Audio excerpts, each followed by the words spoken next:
Oh guys, again guys, welcome to Jesus Kitchen. Guys, adobo ng ating pork laman guys. Ito guys, pork laman to siya guys, no? Adobuhin ko lang to. So, simpleng luto lang guys, no? We'll mix it with our mga panakot guys. So, sahog yung ating bawang, sibuyas, then lagyan ko ng kunting luya guys, no? Yan.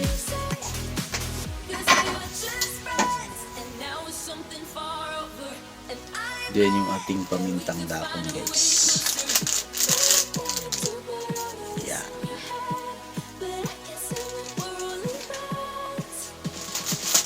Then yung ating black pepper. Ito guys.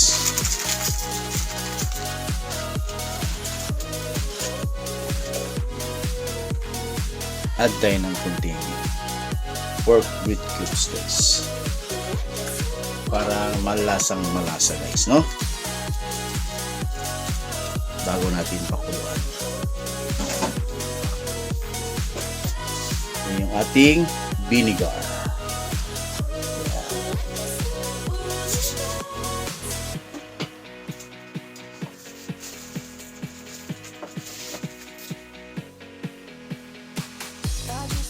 Then we'll add our soy sauce guys.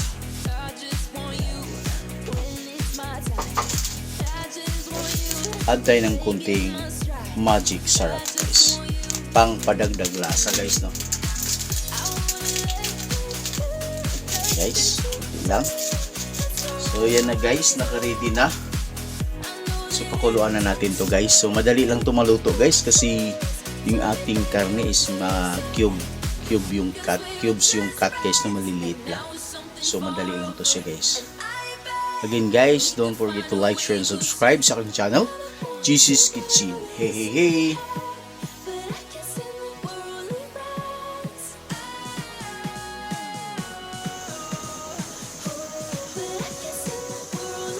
Ayan guys, kulong-kulo na guys, no?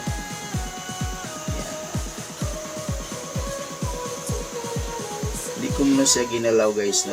Hinayaan ko lang na yung ating suka ay talagang maluluto na siya guys.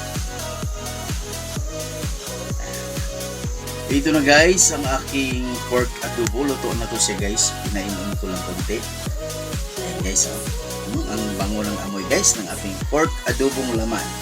Hey hey hey! God bless sa inyong lahat guys. Salamat sa inyong panonood. Huwag ingat kayo palagi sa inyong mga ginagawa sa araw-araw guys. God bless sa inyong lahat guys. Bye bye! Ito na guys, ang ating pork adobo guys. Umuusok pa guys, oh. Yan guys. Ang sarap nito guys. Yan.